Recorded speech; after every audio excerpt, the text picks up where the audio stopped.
Good morning, all of you. Today we will discuss about the different physical properties of the alkane. Mainly the physical properties will be the physical state of the alkane, the solubility of the alkane, the boiling point of the alkanes, and what are the different alkanes which causes the threat to the environment. So let's start our today's lecture. Among the physical properties of the alkane, the first point is the alkanes are not found just on our planet. The different alkanes are present in on the different celestial bodies present in the universe. Means alkanes are present on also present on different planets.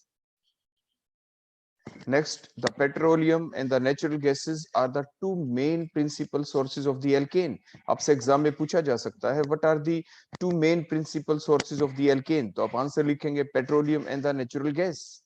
आपसे ये पूछा जाए क्या जो आपके alkanes हैं जो other planets हैं क्या उनके ऊपर भी आपके एल्केन्स मिलते हैं तो आप कहेंगे yes. The alkanes are also found on the other planets. The alkanes are also present on the other celestial bodies in the universe. वो एक अलग बात कि उनकी जो अमाउंट होती है वो बहुत ही कम होती है, 1% से भी कम होती है. वो एक अदर पॉइंट. जो नेचुरल गैस है वो क्या है? What is natural gas? Natural gas mainly contain which alkane? The natural gas mainly contain the methane up to 70 to 90% along with ethane, propane and the butane. तो second most जो आपका alkene है natural gas के अंदर after the methane वो कौन है? आपसे कई बार ऐसे पूछा जा सकता है. तो मेजर अमाउंट तो नेचुरल गैस के अंदर आपकी किसकी है? मीथेन की 70 to 90%. After that the next one is the ethane followed by the propane and the butane. Next आपसे पूछा जा सकता है what is marsh gas? Methane को ही मार्श गैस कहा जाता है. तो इसलिए जो मार्श गैस है उसमें जो मेन प्रिंसिपल जो कॉन्स्टिट्यूएंट है वो कौन सा एल्केन होगा? That is the methane. ये कैसे प्रोड्यूस होती है marsh gas? Marsh gas is produced by the anaerobic fermentation of the cellulose और by the microbes in the earth atmosphere. लेकिन जो मार्स गैस जो प्रोड्यूस होती है एटमॉस्फेयर के अंदर उससे कई गुना ज्यादा कौन प्रोड्यूस करते हैं? हम ह्यूमन बींग्स. तो means more amount of the methane get produced on the globe by the human activities. जो मीथेन गैस है मैंने अभी जैसे आपको बताया ग्रेटर देन 85% जो है that is produced by the human activities in the east Asia. ये पाया गया है. आप बड़े ध्यान से देख सकते हैं ये एक अलार्मिंग सिचुएशन है कि greater than 85% of the methane of the East Asian countries being produced by the human activities. Next जो आपके बायोगैस होती है ये बड़ी इंपॉर्टेंट गैस है जो आमतौर पे जो आपके फार्म हाउस होते हैं वहां पे भी जो फार्मर्स होते हैं अपने वहां पे जो अपने होम्स बना लेते हैं वो अपनी खुद की गैस प्रोड्यूस कर लेते हैं वहां पे. That called as the biogas. और उसको इजीली प्रोड्यूस किया जा सकता है क्योंकि उनके पास काफी मेन्योर होता है, उनके पास वहां पे काफी प्लांटेशन है, ट्रीज है, तो काफी वेस्ट है. एनिमल्स वो वहां पे पेट एनिमल्स होते हैं उनके पास, काओ बफेलोज, तो उनसे जो डंग आता है जो गोबर आता है वहां से उसको यूज कर सकते हैं. जो वेस्ट है आपके प्लांट्स का उसको वो यूज करते हुए बायोगैस को प्रोड्यूस कर सकते हैं. तो methane is also present in the biogas which is produced by the animals and the decaying matter which is the possibly the renewable energy source. हमें जो जरूरत है वो किस चीज की जरूरत है? अभी आपके जो एनर्जी रिसोर्सेज होते हैं they are of two type, renewable, non renewable. आपके जैसे सन है रिन्यूएबल है, कंटिन्यूअसली हमें एनर्जी दे रहा है. हमें रिन्यूएबल एनर्जी सोर्सेज चाहिए. जो आपके पेट्रोल, डीजल, कोल है ये तो कुछ समय के बाद, काफी सालों के बाद वो तो आपके फिनिश हो जाएंगे. लेकिन हमें ऐसा सोर्स चाहिए जो कंटिन्यूअसली हम यूज करते रहें और वो फिनिश भी ना हो. तो आप देख पा रहे हैं कि जो बायोगैस है यहाँ पे वो कैसे प्रोड्यूस होती है. सबसे पहले क्या लिया जाता है? एनिमल और डिकेइंग मैटर. देखो इस टाइप से एक बड़ा पिट बनाया जाता है, उसके अंदर उस आपके जो एनिमल्स या डिकेइंग मैटर को उसके अंदर डाल दिया जाता है अलोंग विद सम, यानी इसके अंदर वाटर भी डाला जाता है एंड सो ऑन. फिर आप इसको कवर कर देते हैं और उसके बाद देखो बड़े ध्यान से इसके अंदर आपके देखो गैस प्रोड्यूस होनी स्टार्ट हो जाती है. जो आपके माइक्रो ऑर्गेनिजम्स हैं वो अटैक करते हैं जिसकी वजह से धीरे धीरे आपके कौन सी गैस प्रोड्यूस हो जाती है? That is the biogas. Bio means living organism, क्योंकि लिविंग मैटर हमने लिया है जो लिविंग ऑर्गेनिज्म से आया था मींस फ्रॉम द एनिमल, जो डेड एनिमल्स हो, चाहे जो जिससे ऑटोमेटिकली अपने आप ही, जैसे डीप सीज है, वहां पे क्या होता है, जो गहरे समुद्र हैं वहां पे जो एनिमल्स हैं, जो आपके जिनकी डेथ हो जाती है, जो पड़े रहते हैं वहां पे डीप सीज के अंदर, तो अपने आप ही वहां पे उनकी डिकेइंग होने की वजह से आपके मीथेन गैस प्रोड्यूस हो जाती है, जिसे हमने पीछे आपको बताया था, जिसे मार्श गैस कहते हैं। उसके बाद जो आपकी बायोगैस बनती है, आप ध्यान से नेक्स्ट स्लाइड में देख सकते हैं कि फिर उसका ट्रांसपोर्टेशन होता है थ्रू द पाइप्स, और फिर जो आपके गैस घर के अंदर जो आपके बर्नर्स को आप यूज कर सकते हैं, उसके ऊपर आप अपने खाना जो है वो आप पका सकते हैं, कुकिंग कर सकते हैं अपने फूड की। तो यानी आराम से अपने फार्म हाउस के ऊपर आप बायोगैस को प्रोड्यूस कर सकते हैं। नेक्स्ट जो लिक्विफाइड पेट्रोलियम गैस है, जिसे एलपीजी घरों में जो सिलेंडर आप यूज करते हैं, वो क्या है, वो मेनली क्या है उसके अंदर, propane and butane, because propane and butane are the gases at the atmospheric pressure and these gases can easily be liquefied at fairly low pressure.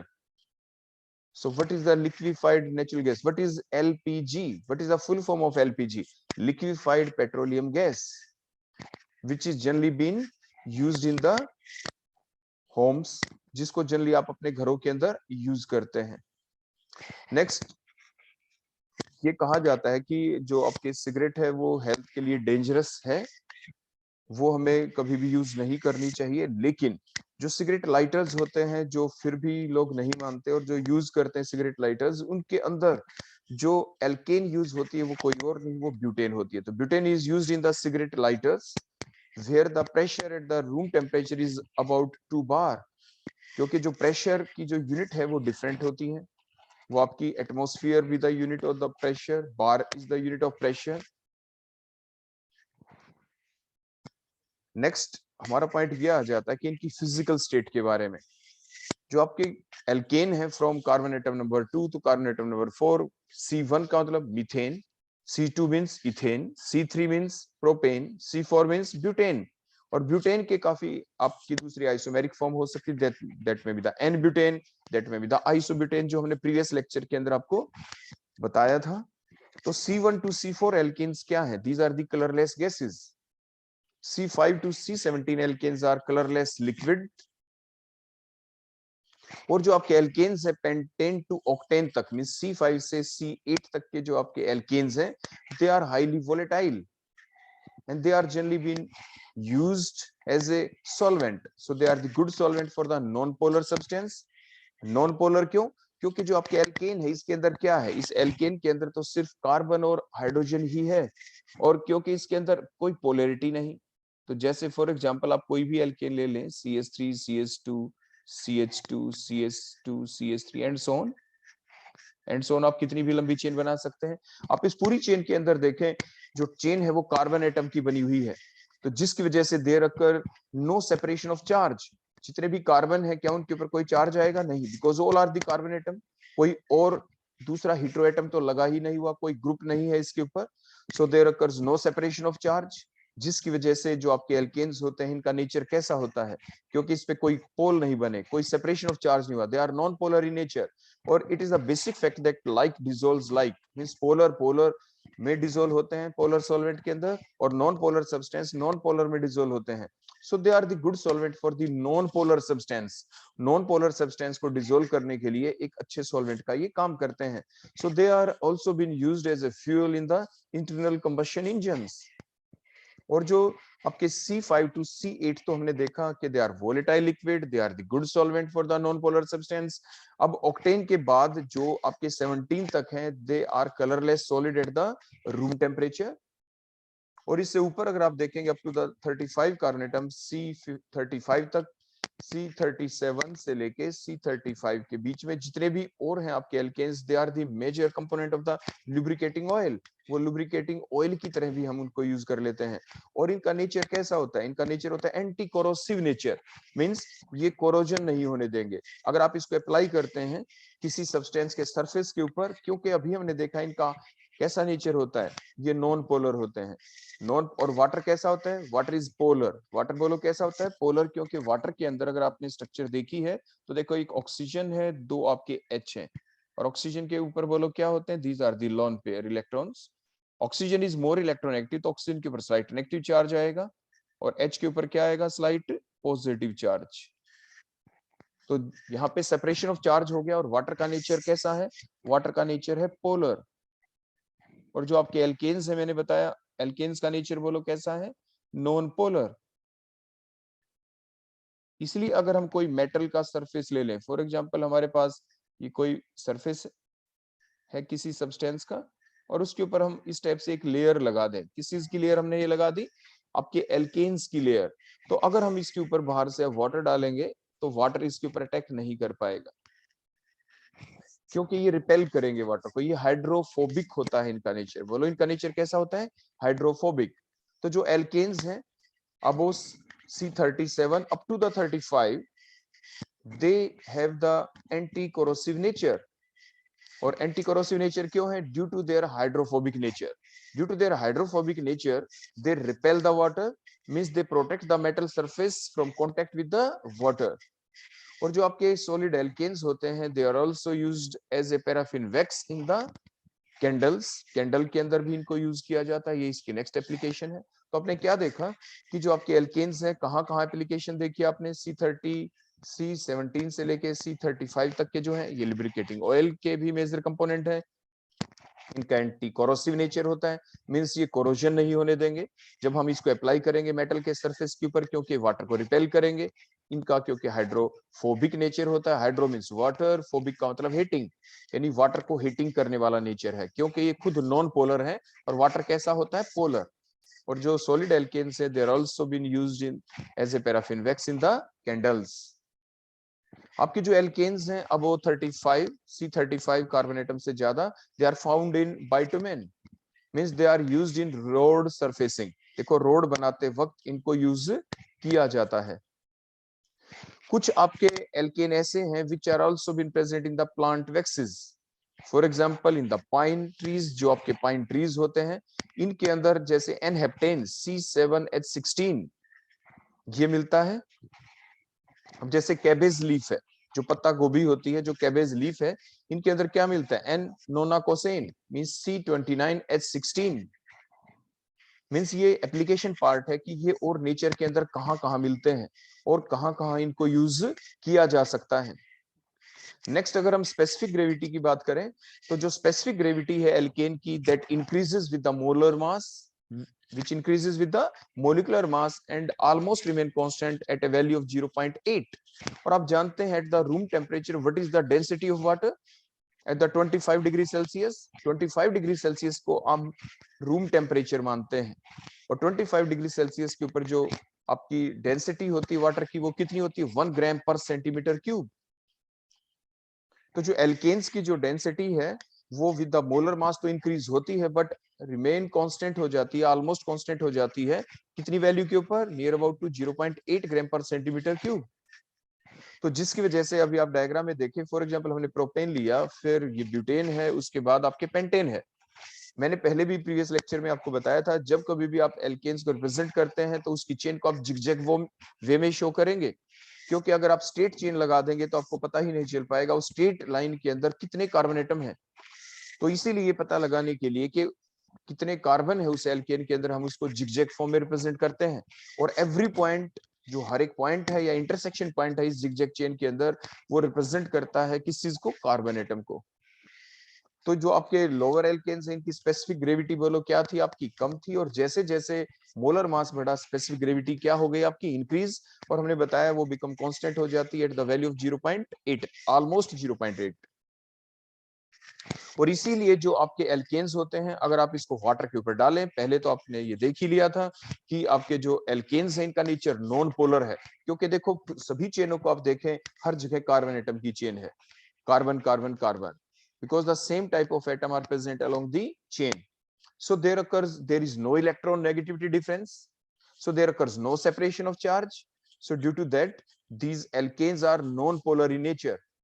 तो इसलिए जब इसको आप वाटर के अंदर, मान लीजिए गिलास के अंदर वाटर है, आप उसमें कोई एल्केन डाले, जैसे आपके गैसोलीन है, पेट्रोल है, वो भी क्या है, वो हायर हाइड्रोकार्बन्स ही तो हैं। जब आप उसको डालते हैं तो दे float on the surface of the water. Why they float? क्योंकि जो डेंसिटी है वाटर की, मैंने अभी बताया, वो कितनी है, 1 ग्राम पर सेंटीमीटर क्यूब। और आपके जो डेंसिटी है इसकी मैक्सिमम कहाँ पे 0.8, तो मींस इनकी स्पेसिफिक ग्रेविटी कम है, so they float on the surface of the water, so alkanes are lighter than water. Next solubility की बात करें, जैसे अभी हमने देखा जो आपके एल्केन्स होते हैं इसके अंदर क्या है, आपके कार्बन एटम की लंबी चेन, हर जगह कार्बन है पूरी स्केलेटन के अंदर। So due to the same nature of the carbon, क्योंकि कार्बन का नेचर बिल्कुल सेम है, there occurs no separation of charge, so they are non polar, इसलिए एल्केन्स क्या होते हैं, नॉन पोलर होते हैं। और मैंने अभी बताया था वाटर का नेचर कैसा होता है, polar, so alkanes are non polar, so they are insoluble in the polar solvent like water, so they are soluble in non polar solvent. इसलिए जो आपके एल्केन्स होंगे वो किसके अंदर सोल्यूबल होंगे, they are soluble in non polar solvents, but their solubility decreases with the increase in the molar mass. अब जैसे सबसे ज्यादा सोल्युबिलिटी बोलो किसकी होगी, जो लोअर एल्केन है, दे आर मोर सोल्यूबल, क्योंकि जैसे जैसे आपकी कार्बन की चेन बढ़ती है नॉन पोलर पार्ट बढ़ता है, नॉन पोलर पार्ट बढ़ने से इनकी जो सोल्युबिलिटी है किसके अंदर, वाटर के अंदर, जो अभी हमने ये लाइन लिखी कि their solubility decreases with the increase in molar mass, water के अंदर तो ये वैसे ही इनसोल्युबल है, ये सेपरेट लेयर बना लेते हैं, लेकिन फर्दर भी इनकी जो सोल्युबिलिटी डिक्रीज होती चली जाती है with the increase in the molar mass. Next हम बात करते हैं बॉइलिंग पॉइंट की। तो जब भी हम होमोलोगस सीरीज के अंदर देखे, हमने देखा था ना व्हाट इज होमोलोगस सीरीज, जैसे methane, ethane, propane, butane, so that series is the homologous series in which the two adjacent member, any of the two adjacent member differ from each other by the CH2 unit। जैसे methane का formula CH4 है तो अगले का क्या था, C2H6, तो difference कितना है इनमें, CH2 यूनिट का, मींस कितना मास का डिफरेंस है, 14 AMU का। तो हम होमोलोगस सीरीज की बात कर रहे हैं, means on moving among the alkanes in the homologous series, जैसे हमने प्रोपेन लिया, प्रोपेन से ब्यूटेन से पेंटेन एंड सो ऑन, तो क्या होता है, the size goes on increasing. आप देखें साइज इंक्रीज हो रहा है, जिससे क्या हुआ, the surface area also increases, जो सरफेस एरिया है वो आपके प्रोपेन का कम है और आपके पेंटेन का क्या है, more surface area. Means on moving among the alkane in the homologous series the size increases and thus the surface area also increases। due to the increase in the surface area क्या हो जाएगा, the magnitude of intermolecular van der Waals forces also goes on increasing. बोलो वो कौन सा bond है जो किन्हीं भी दो कंपाउंड के बीच में बन सकता है, that is the van der Waals bond. तो मींस ये देखो प्रोपेन के साथ दूसरा प्रोपेन का मॉलिक्यूल हमने साथ के साथ ड्रा कर दिया, उनके बीच में बोलो क्या है, वीक वंडरवाल फोर्स, जो ये डॉट डॉट करके हमने दिखाया रेड कलर से, ये रिप्रेजेंट करता है वंडरवाल फोर्स ऑफ अट्रैक्शन को, क्योंकि इसका लेस सरफेस एरिया प्रोपेन का, इसलिए हमने यहाँ पे लिखा weak van der Waal force of attraction between these propane molecules. जैसे हम प्रोपेन से ब्यूटेन से हम जाते हैं आगे पेंटेन की तरफ एंड सो ऑन, तो जो मैग्नीट्यूड है वंडरवाल फोर्स का वो क्या होता जा रहा है, इंक्रीज। आप देखिए पेंटेन में हमने क्या लिखा, strong van der Waal force as compare to the magnitude of the van der Waal force in between the propane molecules. तो जिसकी वजह से अब क्या होगा, हमें बात तो बॉइलिंग पॉइंट की करनी है। बॉइलिंग पॉइंट का आखिर मतलब क्या होता है, बॉइलिंग पॉइंट का मतलब होता है आपके पास जो मान लीजिए कंटेनर है, उसके अंदर प्रोपेन के मॉलिक्यूल हैं, प्रोपेन के बीच में जो फोर्स ऑफ अट्रैक्शन उसको ब्रेक कर दें, ताकि उनके बीच की अट्रैक्शन जब ब्रेक होगी तभी वो एक दूसरे से दूर हो जाएंगे, और जब वो दूर हो गए तो हम कहेंगे कि अब वो सब्सटेंस बॉयल हो गया। तो मीन्स ये बताएं अब किनके बीच में जो मैग्नीट्यूड है फोर्स ऑफ अट्रैक्शन का ज्यादा है, प्रोपेन के बीच कम है वीक वंडरवाल फोर्स, ब्यूटेन में और ज्यादा, पेंटेन के बीच में जो मैग्नीट्यूड है वंडरवाल फोर्स का और ज्यादा हो गया। इसीलिए जब हम प्रोपेन से पेंटेन की तरफ जा रहे हैं, मींस जब हम अलोंग द होमोलोगस सीरीज चल रहे हैं, तो क्या हुआ, now the more heat is required, the amount of the heat required to break the intermolecular van der Waal force of attraction increases, means the less heat is required to break the weak van der Waals force which is present in between the propane molecule। so the boiling point here is -42 degree Celsius. आप देख सकते हैं जब हम ज्यादा heat देंगे, इससे थोड़ी ज्यादा बोलो किसमें, ब्यूटेन को दूर करने के लिए, क्योंकि उसका सरफेस एरिया ज्यादा था, तो इसका बॉइलिंग पॉइंट देखिए थोड़ा इंक्रीज हो गया। देखो boiling point of the butane is -1 degree Celsius. फिर हम और भी ज्यादा हीट देनी पड़ेगी पेंटेन के मॉलिक्यूल को दूर करने के लिए, क्योंकि वहां पे उनके बीच में जो फोर्स ऑफ अट्रैक्शन थी वो तो और भी ज्यादा है, stronger van der Waals force of attraction है, so slightly more heat is required as compare to the butane one. So the boiling point of the butane is 36.1 degree Celsius. तो आपने देखा कि boiling point goes on increasing, तो boiling point बढ़ गया। तो आपने क्या देखा कि जो होमोलोगस सीरीज है एल्केन की, जब आप उसमें चलते हैं methane, ethane, propane, butane and so on, तो साइज इंक्रीज हो जाता है। साइज इंक्रीज होने से सरफेस एरिया इंक्रीज हो गया। सरफेस एरिया इंक्रीज हुआ तो क्या हुआ, magnitude of van der Waal force of attraction increase हो गई, और जिसकी वजह से more heat is required to break the van der Waal force of attraction, so the boiling point also increases. तो इसलिए बॉइलिंग पॉइंट भी क्या हो जाता है, इंक्रीज। तो ये तो था फर्स्ट सिंपल क्वेश्चन आपके along about the homologous series in the alkanes। अब हम नेक्स्ट क्वेश्चन हमारा देखने वाले हैं कि जो होमोलोगस सीरीज तो है, लेकिन उसमें बॉइलिंग पॉइंट तो हमने देखा इंक्रीज हो गया। देखो ध्यान से देखें, बॉइलिंग पॉइंट तो इंक्रीज हुआ है कि प्रोपेन का बॉइलिंग पॉइंट -42 डिग्री सेल्सियस है, आपके जो ब्यूटेन है उसका बॉइलिंग पॉइंट -1 डिग्री सेल्सियस है, और आपके क्या नाम है पेंटेन, पेंटेन के बीच में जो बॉइलिंग पॉइंट है, उस पेंटेन, पेंटेन के मॉलिक्यूल को दूर करने के लिए जो हीट देनी पड़ी, इसलिए बॉइलिंग पॉइंट कितना था पेंटेन का, 36.1 degree Celsius. Means boiling point तो इंक्रीज हो रहा है, लेकिन यूनिफॉर्मली इंक्रीज नहीं हो रहा, आप देख पा रहे हैं। आप बड़े ध्यान से देखें, 42 आपके प्रोपेन का है और ब्यूटेन का बोलो कितना है, -1। व्हाट्स द डिफरेंस, जो डिफरेंस है यहाँ पे वो है 41 डिग्री सेल्सियस का डिफरेंस है। उसके बाद देखें ब्यूटेन और पेंटेन के बीच में जो डिफरेंस है, बोलो वो डिफरेंस कितना है, that is near about 37 degree Celsius. तो क्या ये जो डिफरेंस है, क्या uniform increase in boiling point हुआ है, मींस बॉइलिंग पॉइंट तो इंक्रीज होगा ही, क्यों होगा, क्योंकि सरफेस एरिया इंक्रीज हो रहा है। तो मींस जब प्रोपेन से ब्यूटेन की तरफ गए तो बॉइलिंग पॉइंट का डिफरेंस कितना था, 41 डिग्री सेल्सियस। तो क्या जब हम ब्यूटेन से पेंटेन की तरफ गए तो क्या जो डिफरेंस है बॉइलिंग पॉइंट का, जो बढ़ा बॉइलिंग पॉइंट बढ़ा, क्या वो उतना ही बढ़ा जो पहले बढ़ा था, मींस 41 का गैप आया, नो। अब की बार कितना है, 37 डिग्री सेल्सियस। मींस जो बॉइलिंग पॉइंट इंक्रीज तो हो रहा है, लेकिन वो यूनिफॉर्मली इंक्रीज नहीं हो रहा, ऐसा क्यों, वो हमारा नेक्स्ट क्वेश्चन है कि जो बॉइलिंग पॉइंट जो इंक्रीज होता है वो यूनिफॉर्मली इंक्रीज नहीं होता along the homologous series. Then why that's happen, ऐसा क्यों हुआ। तो जैसे कि हम पहले से जानते हैं, जो एल्केन्स होती है उसकी जो चेन है, कार्बन एटम की चेन को कभी भी हम स्ट्रेट लाइन में नहीं लिखते, उसको हम जिगजैग फॉर्म में लिखते हैं। As the alkane has the zigzag structure, zigzag carbon atom chain, जैसे ये प्रोपेन, उसके बाद देखो ब्यूटेन जिगजैग चेन, फिर पेंटेन देखो जिगजैग चेन हमने बनाई है। और फिर आप देखें कौन सा एल्केन ज्यादा सिमेट्रिक है, तो आप जिगजैग चेन जब ड्रा कर देते उसके बाद आपके सामने एक चीज आई कि आपके पास ओड एल्केन है, ओड मींस 1 3 5 7। जैसे हमने यहाँ पे ड्रा किया सबसे पहले प्रोपेन को, propane is an odd alkane क्योंकि इसमें 3 कार्बन एटम है। Butane, butane is an even alkane क्योंकि इसमें 4 कार्बन एटम है।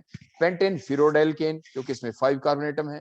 तो मींस ये जो बातें हम कर रहे हैं, ये हम बात कर रहे हैं कि जब हम अलोंग द होमोलोगस सीरीज जाते हैं तो क्या हुआ, कौन से एल्केन ऐसे हैं जिसकी स्ट्रक्चर ज्यादा सिमेट्रिक है, odd alkane structure is not symmetric. Butane उसमें 4 कार्बन है, इक्वल डिस्ट्रीब्यूशन है, आप 2 कार्बन एक साइड में, 2 कार्बन एक साइड में, देखो it is a symmetric structure. Pentane फिर से सिमेट्रिक नहीं है। तो मींस जो आपके ओड एल्केन होते हैं उनकी स्ट्रक्चर सिमेट्रिक नहीं है, जो आपके इवन एल्केन है उनकी स्ट्रक्चर बोलो कैसी है, सिमेट्रिक। तो means on moving along the homologous series, as we move from the methane, ethane, propane, butane, it is found that all have the zigzag structure. Further, the even alkane have more symmetric structure, while the odd alkane have asymmetric structures. So on the basis of this fact, what we can say, हम ये कह सकते हैं कि the जो even alkane है, they have the more closely packed structure as compared to the odd alkane. देखो propane, propane के बीच में जो आपकी पैकिंग हो पाएगी, जो क्लोज आएंगे वो ज्यादा क्लोज नहीं आ पाएंगे। लेकिन जो इसीलिए क्या होगा, देखो प्रोपेन, प्रोपेन के बीच हमने डायग्राम बनाया, they have less close packing. While अगर हम देखें तो जिस नेक्स्ट पॉइंट क्या आएगा, ब्यूटेन, ब्यूटेन के बीच आप देखेंगे क्योंकि आपकी जो इवन एल्केन है मोर क्लोजली पैक्ड लैटिस है, इसीलिए क्या होगा। नेक्स्ट देखिए पेंटेन, पेंटेन के बीच आपके ये फिरोड एल्केन आ गया, इसलिए इसकी पैकिंग अच्छे से नहीं हो पाएगी, तो स्लाइटली लेस क्लोज पैकिंग। लेकिन एक चीज ध्यान रखें, सरफेस एरिया लगातार बढ़ रहा है। आपके इस बात को आप बिल्कुल भी नहीं भूलेंगे कि देखो जो प्रोपेन है, प्रोपेन, प्रोपेन के बीच लेस क्लोज पैकिंग है, सरफेस एरिया कम है। फिर प्रोपेन से जब हम ब्यूटेन की तरफ गए, सरफेस एरिया तो बढ़ गया लेकिन पैकिंग थोड़ी कम है। फिर अब ब्यूटेन से पेंटेन की तरफ गए, सरफेस एरिया फिर बढ़ गया क्योंकि सरफेस एरिया तो कंटिन्यूअसली इंक्रीज होना ही है, लेकिन अब क्लोज पैकिंग थोड़ी कम हो गई। तो जिसकी वजह से अब होगा क्या कि जो more heat is required to break the more symmetric lattice than the asymmetric lattice, जो मोर सिमेट्रिक लैटिस है उसको ब्रेक करने के लिए ज्यादा हीट देनी पड़ेगी as compare to the asymmetric lattice. अब जैसे फॉर एग्जांपल आपके पास कौन है, प्रोपेन। प्रोपेन के अंदर हमें लेस हीट देनी पड़ी, एज्यूम कर लेते हैं लेस हीट दी, और बॉइलिंग पॉइंट मान लीजिए इसका कितना आ गया, -42 डिग्री सेल्सियस, ये पाया गया है, ये डाटा गिवन है। उसके बाद जैसे ही हम प्रोपेन से किसकी तरफ गए, ब्यूटेन की तरफ गए, बॉइलिंग पॉइंट तो बढ़ना ही है। क्यों बढ़ेगा बॉइलिंग पॉइंट, क्योंकि सरफेस एरिया इंक्रीज हुआ।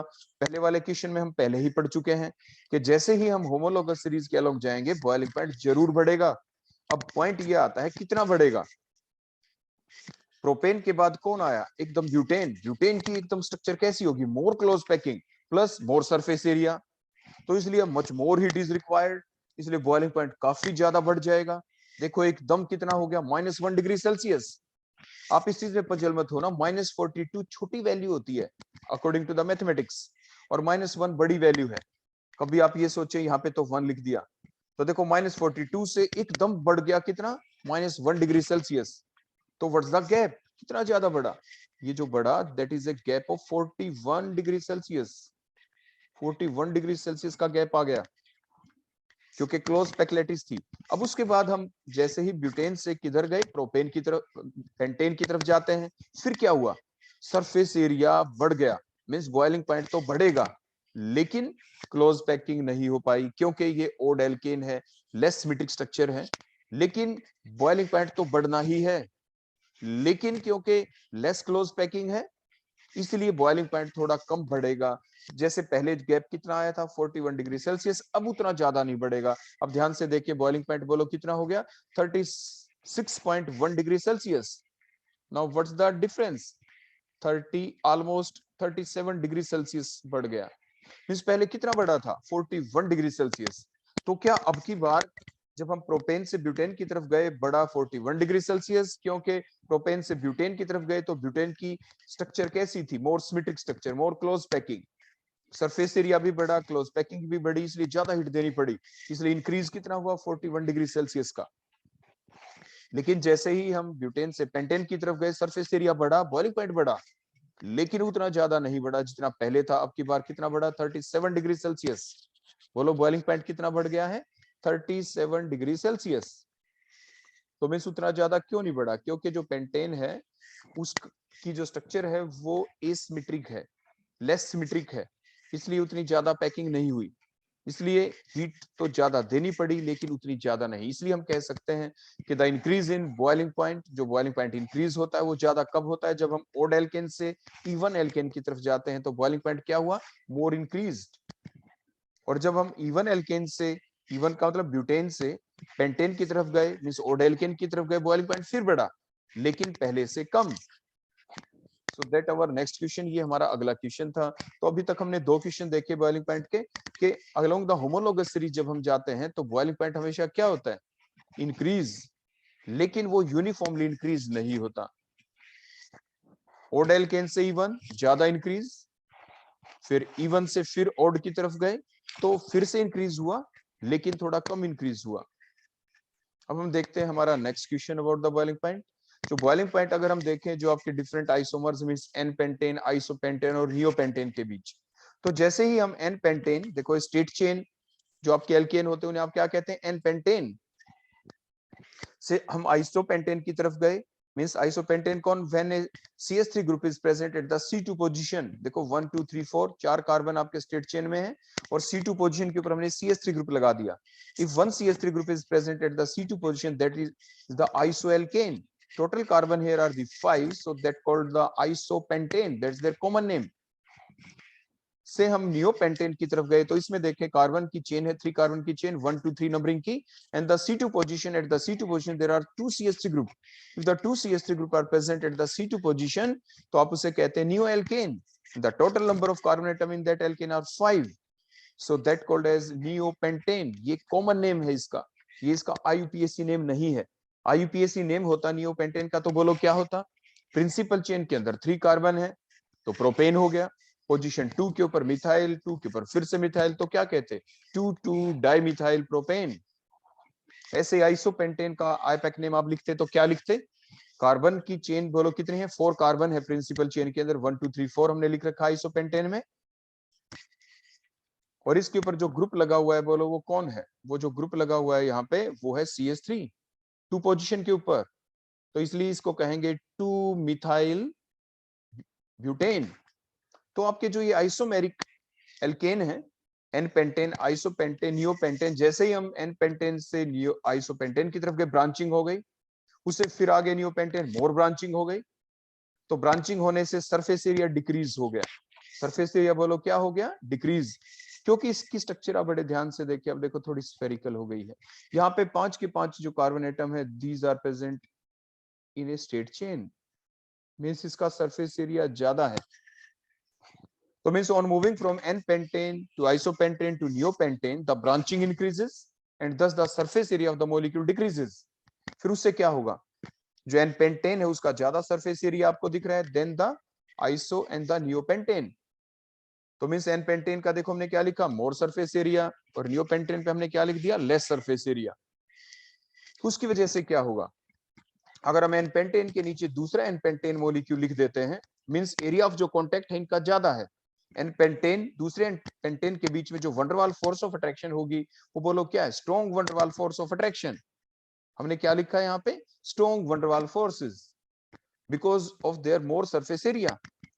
जैसे ही हम जाते हैं n-pentane से आइसोपेंटेन की तरफ ब्रांचिंग हो गई, सरफेस एरिया देखो थोड़ा कम हुआ, उससे फिर हम नियोपेंटेन की तरफ गए, सरफेस एरिया और भी कम हो गया, क्योंकि देखो स्फेरिकल नेचर हो गया। मान लीजिए 2 बॉल है आपके पास, 2 बॉल को आपस में एक दूसरे के पास रखें तो एरिया ऑफ कांटेक्ट उनका आपस में कम हो गया।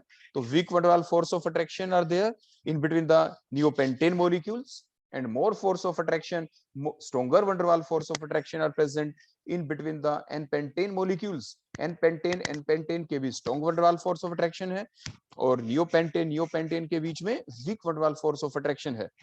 तो इसलिए कहां पे ज्यादा हीट देनी पड़ेगी, इसलिए more amount of heat is required to break the strong van der Waals force of attraction which are present in between the n-pentane and pentane molecule, then to break the weak van der Waals force of attraction which are present in between the neopentane molecules। तो किसका boiling point कम हुआ, इसलिए जो boiling point है सबसे ज्यादा किसका, n-pentane का, और उससे थोड़ा कम किसका हो जाएगा, आइसोपेंटेन का, और सबसे कम किसका होगा, नियोपेंटेन का। So the boiling point of n-pentane is higher than the boiling point of isopentane and the neopentane. तो ये हमारा नेक्स्ट क्वेश्चन था अबाउट द बॉइलिंग पॉइंट। तो ये हमने फिजिकल प्रॉपर्टी में हमारा नेक्स्ट पॉइंट देखा, बॉइलिंग पॉइंट से रिलेटेड। इसके बाद हम मेन पॉइंट आता है जो हमारे इन्वायरमेंट के लिए जरूरी है। आपको ये पता होना चाहिए कि जो एल्केन्स हैं they causes threat to our environment, ये हमारे इन्वायरमेंट के लिए खतरा भी है। इनको देखो यूज करना भी जरूरी, इसकी एप्लीकेशन पार्ट हमने पीछे देखा, जैसे रोड जब आप बनाते हैं, रोड सरफेसिंग में इसको यूज किया गया। मेटल जो सरफेस है उसके ऊपर इसकी कोटिंग लगाई जाती है ताकि वो उसको कोरोजन से बचा सके, उनका एंटी कोरोसिव नेचर भी आपने देखा। आपकी जो मार्स गैस है ये आपकी नेचुरल गैस है, ये आपकी एलपीजी गैस घरों में तो देखो यूज करनी ही करनी पड़ती है। बायोगैस के को भी आप यूज करते हैं फार्म के ऊपर, उसके अंदर मेन कॉन्स्टिट्यूएंट आपका कौन था, methane. Even after these all application जो एल्केन्स हैं they pose a threat to the environment. जो आपके ब्रांच्ड एल्केन्स होते हैं they have the low biodegradability than the unbranched alkanes. Branched alkanes की लो बायोडिग्रेडेबिलिटी होती है देन द अनब्रांच्ड एल्केन्स। जैसे ये हमारे पास बोलो कौन है, ये अनब्रांच्ड एल्केन है, ये आपके पास कौन है, ये आपका ब्रांच्ड एल्केन है। तो ब्रांच्ड एल्केन नेचर के अंदर इजीली बायोडिग्रेडेबल नहीं है, मींस उनके ऊपर जब आपके माइक्रो ऑर्गेनिज्म जब अटैक करते हैं तो वो थोड़े कम डिग्रेड होते हैं। मींस कोई भी सब्सटेंस नेचर में है, अगर वो माइक्रो ऑर्गेनिज्म जब उसके अटैक करें, मिट्टी के अंदर जब हम उस चीज को डालें और वो अगर माइक्रो ऑर्गेनिज्म उसको डिग्रेड ना कर पाए, दैट कॉजेज पोल्यूशन। तो जो मीथेन गैस है, नेक्स्ट पॉइंट आ जाता है इसके बाद, बायोडिग्रेडेबल नेचर देखने के बाद, जो मीथेन गैस है it is considered to be a green house gas that is also the most dangerous to our environment, क्योंकि it causes the heating effect. जैसे आप देख पा रहे हैं कि जैसे और आपके हैं water vapours, carbon dioxide, methane, nitrous oxide, ozone, ये सारे क्लोरोफ्लोरोकार्बन्स दे आर बोलो क्या है ये सारी ग्रीन हाउस गैसेज हैं, ये सारी की सारी क्या करती हैं? They reflected back the emitted IR radiations towards the earth surface. जो आपकी सन रेज आती हैं, सन रेज जब अर्थ तक पहुंचती हैं, अर्थ से टकराती हैं, अर्थ उसको एब्जॉर्ब करती है। जो हीटिंग रेडिएशन है, जो सन रेडिएशन है, उसको अर्थ क्या करती है? एब्जॉर्ब, और उसके बाद उसको क्या करती है? रेडिएट। लेकिन जब वो वापस इन्वायरमेंट में जाती है, अगर इन्वायरमेंट के अंदर ये gases like water vapour, carbon dioxide, methane, nitrous oxide, ozone, ये अगर इन्वायरमेंट के अंदर प्रेजेंट है, तो ये क्या करते हैं? इनका एक साइड इफेक्ट भी है। वो क्या? ये जो आने वाली इंफ्रारेड रेडिएशंस निकलती हैं हीटिंग की फॉर्म में अर्थ से, जो वापस निकलती हैं, these are the infrared radiations. उन इंफ्रारेड रेडिएशंस को ये वापस ऊपर स्पेस में नहीं जाने देती। ये क्या करती है carbon dioxide? They reflected back. These are such type of gases which reflected back the emitted IR radiations. The IR radiations which are coming from the Earth surface, they reflected back these IR radiations toward the Earth surface, and thus the concentration of these IR radiations near the Earth surface increases. And due to the increase in the amount of the IR radiation near the Earth surface, the Earth becomes heated up. Our environment gets heated up. हमारा environment क्या हो जाएगा? Heated up हो जाएगा। इसी को green house effect कहा जाता है। और जिसकी वजह से क्या होगा? ये हमारे लिए एक अलार्मिंग सिचुएशन है कि जो कंटिन्यूअसली है, हमारा जो होल वर्ल्ड है, जो ग्लोब है, हमारी जो अर्थ है, उसका temperature continuously goes on increasing. अब देख पा रहे हैं टेम्परेचर कैसे इंक्रीज हो रहा है, और जिसकी वजह से हमारी जो ग्लोब है वो कंटिन्यूअसली हीटिंग अप हो रही है, ग्लोबल वार्मिंग हो गई है। The heating up of the globe, the heating of the earth, the heating up of the universe, that called as the global warming due to the greenhouse effect। अगर ये global warming हो गई तो क्या होगा? तो देखो ये बड़ा ही, अब देखें नीचे आपके पोल्स हमने दिखा रखे हैं, जो व्हाइट पोर्शन है धीरे धीरे देखो वो डिक्रीज होता हुआ हम दिखा रहे हैं विद द 1980 से 85, 90, 95, 2000, 2005 एंड सो ऑन। देखो जैसे जैसे हम आगे इंक्रीज हो रहे हैं, जो आइस है पोल्स के ऊपर, that continuously goes on melting. Means global warming क्या कर रही है? Global warming causes the melting of the ice glaciers from the poles. और जब वहां से आपकी जो आइस पिघलेगी तो क्या होगा? जो वाटर आएगा वो क्या होगा? सी लेवल इंक्रीज हो जाएगा। और सी लेवल इंक्रीज होने से क्या होगा? जो कोस्टल एरियाज हैं they merge into the sea, means floods आएंगे, and that causes a very climatic change. हमारे जो क्लाइमेट है, हमारा जो एनवायरनमेंट है, उसके अंदर बड़ा ही एक शार्प चेंज आ जाएगा। तो ये कौन है? जो आपकी हमने अभी बताया, जो आपकी मीथेन है, ये भी क्या है? ये भी आपकी एक ग्रीन हाउस गैस है, लाइक द अदर CO2, आपके नाइट्रस ऑक्साइड, वो जैसे आपके ग्रीन हाउस गैसेस हैं, ये भी आपकी ग्रीन हाउस गैस है। तो इसीलिए ये क्या करती है? ये भी एक अलार्मिंग सिचुएशन है हमारे लिए। तो इस चीज की तरफ भी हमें ध्यान देना चाहिए। So that is all about the today's lecture about the physical properties of the alkane. Thank you.